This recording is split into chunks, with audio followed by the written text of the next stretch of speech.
हैं कि नहीं देख पा रहे हैं। ज्यादा महत्वपूर्ण ये बात है कि जो मैं बात अब बोलने जा रहा हूँ उस पे आपका ध्यान होना चाहिए।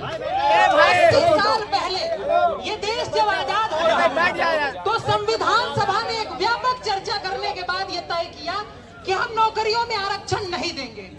आप ही इस बात का दावा करते हैं कि डॉक्टर बाबा साहब अम्बेडकर उसके प्रणेता थे। तो जिस डॉक्टर बाबा साहब अम्बेडकर ने खुद ही उस कंसेप्ट को नहीं माना, उसके बाद आप इस देश में व्यवस्था आरक्षण की कर देते हैं। फिर इसी देश का सुप्रीम कोर्ट 1951 में चंपकम दुराई राजन केस में कहता है आरक्षण समानता के मौलिक अधिकार का उल्लंघन है। वही देश जिस देश में सुप्रीम कोर्ट आरक्षण को नकार रहा है, सरकार स्वीकार रही है, तो जिस शब्द का प्रयोग कर रही है वो सामाजिक और शैक्षणिक रूप से पिछड़े शब्द का प्रयोग कर रही है। वो कालांतर में 80 साल बाद आते आते जातिगत आरक्षण कैसे बन जाता है? ये बड़ा सवाल है। इस सवाल के ऊपर बात होनी चाहिए। वही सुप्रीम कोर्ट जो कहता है जाति के आधार पर मिलने वाला आरक्षण अमान्य है, वही 2024 में कहता है आर्थिक रूप से मिलने वाला आरक्षण मान्य है। तो हर्ष दुबे से लेके आदित्य राज सिंह से लेके मंच पे बैठे हर व्यक्ति से लेके देश में सुन रहे हर व्यक्ति तक एक ही सवाल कर रहे हैं कि वही सुप्रीम कोर्ट जो 1951 में कह रहा था ये वाला मत मानिए, ये वाला मान लीजिए, ये जब हम बोलने लगे तो हम गलत हो गए। चंद्रशेखर रावण जी कहते हैं कि आपको पृथक निर्वाचिका दे दीजिए। इस देश की संसद में आरक्षण दिया गया है। बड़ा सवाल यह है कि जिस बाबा साहब अम्बेडकर को अपना भगवान बताते हैं, राष्ट्रपिता गांधी के साथ विवाद होने पे हाथ जोड़ के करबद्ध तरीके से वो झुक गए थे। उन्होंने पृथक निर्वाचिका के मांग को छोड़ दिया।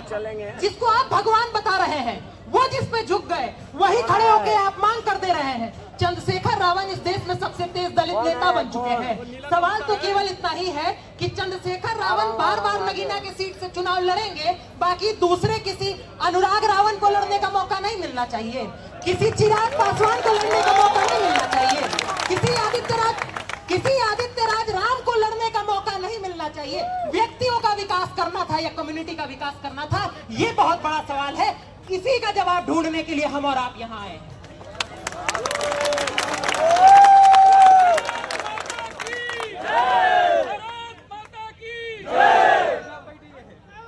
बात बहुत सिंपल है।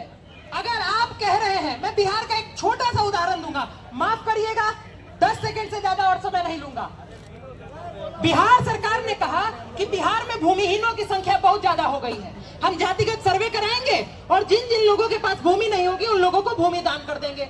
बिहार में जातिगत सर्वे हुआ। जातिगत सर्वे की रिपोर्ट ने बताया कि बिहार में 27% भूमिहार ब्राह्मणों के पास 1 इंच जमीन भी नहीं है। सरकार ने बोला अब हम नहीं देंगे। लाठी खाने वालों में सबसे आगे प्रशांत किशोर के साथ हम भी खड़े थे। सवाल ये है कि गरीबी का उन्मूलन करना है, सही बात है। ऐतिहासिक रूप से पिछड़ों लोगों को राष्ट्रपति जितना आगे बैठा देना है, ये भी सही बात है। लेकिन जाति के आधार पर देख करके बैठाइएगा, आर्थिक आधार पर देख करके नहीं बैठाइएगा, ये कैसी बात होती है? हर्ष दुबे गरीब होकर के भी ब्राह्मण के रूप में अग्रणी मान लिए जाएंगे। आदित्य राज सिंह गरीब होकर के भी दिल्ली आने का पैसा भले नहीं होगा, लोन लेकर के आएंगे, लेकिन फिर भी अमीर मान लिए जाएंगे।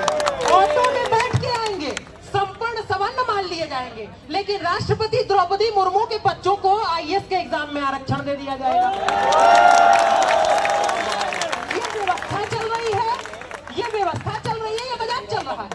भाई मेरा एक अंतिम सवाल है, मान लेते हैं 5000 साल तक शोषण हो ही रहा था, मैं मान लेता हूं। आपने कहा आदित्य राज सिंह के परिवार के लोग मेरा शोषण कर रहे थे। आदित्य राज सिंह हाथ जोड़ के समाज के बीच में खड़े हैं। आप बताइए मेरे पूर्वज का नाम क्या था जो शोषण कर रहे थे? हम माफी मांगेंगे। हवाबाजी पे हवाबाजी चलता चला जा रहा है। वो प्रधानमंत्री मोदी जो सामान्य वर्ग में जन्म लेते हैं, 1992 में जिसकी जाति को OBC में डाल दिया जाता है, संसद में खड़े होकर के कहते हैं मैं तो अति पिछड़े समाज से आता हूं। पिछड़े समाज से आते हैं और ऑस्ट्रेलिया का प्रधानमंत्री खड़े होकर के कह देता है prime minister is the boss, उसके बाद भी हम सम्मान के साथ पूछना चाहते हैं, इतना सम्मानित होने के बाद आपको अति पिछड़ा खुद को बोलने का अधिकार दे कौन रहा? आप एक व्यक्ति नहीं थे, आप हमारे प्रधानमंत्री थे। जब हमने आपको पिछड़ा नहीं माना तो आपने अपने आप को पिछड़ा कैसे मान लिया? इन सवालों पे कोई बात ही नहीं कर रहा है। इन सवालों पे कोई बात ही नहीं कर रहा। हर दुबे ने कह दिया, आदित्यनाथ सिंह ने कह दिया कि भाई आर्थिक आधार पे आरक्षण दे दीजिए। कह रहे हमारा हक छीनना चाह रहे हो। मेरे भाई तुम 90% हो इस देश में, तो तुम ही दावा करते हो। तो अगर आदित्यनाथ सिंह और हर दुबे कह रहे हैं कि 50% आरक्षण तुम आर्थिक आधार पे दे ही दो, तो रेशियो के हिसाब से भी 80% तुम्ही को मिलेगा। तो हमको मिल रहा है कि तुम्ही को ज्यादा मिलने वाला है। अभी तो IAS की अडाबी के परिवार वाले पूरा लेके चले जा रहे हो, वो तुमको सही लगता है? इन सवालों पे कोई बात ही नहीं करना चाहता। लेकिन अभी मैं इतना बोल रहा हूँ, इसके बाद कहा जाएगा कि ये तो जातिवादी शोषक है, UGC का कानून कहता है। इसके ऊपर भी आवाज होनी चाहिए थी, पहुंचनी चाहिए। दिल्ली में बैठे हुए हैं हम लोग। सरकार कहती है किसी ने अपनी माई का दूध नहीं पिया है। ये NDA की सरकार है। आरक्षण कोई हटवा के नहीं देख सकता, आरक्षण पे बात नहीं कर सकता। तो आदित्यनाथ सिंह अपने पूर्वजों के योगदान की सौगंध खा के कहते हैं 1 महीने पहले दूध मुंह बच्चों ने हलक में हाथ डाल के इस्तीफा दिया।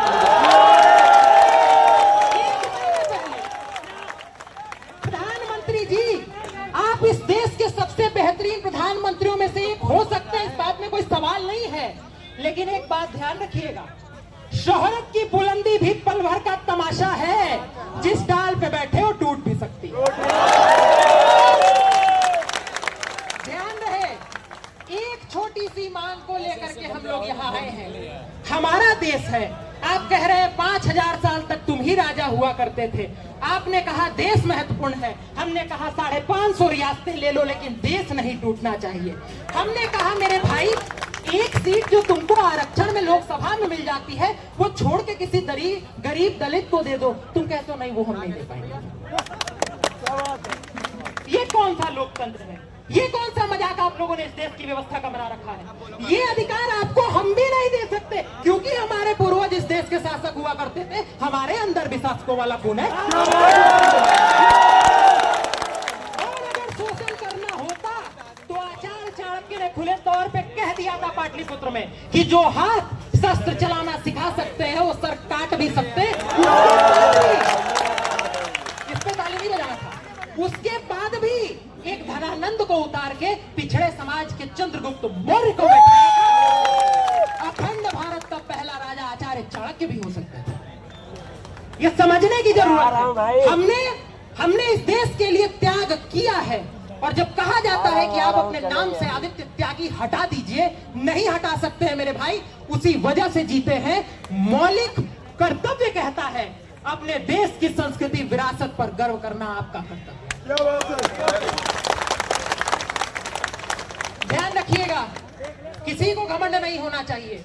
इंदिरा जी को हुआ था Indira is India, India is Indira, तोड़ दिया गया। हमारे आपके पूर्वज ही वहां भी मौजूद।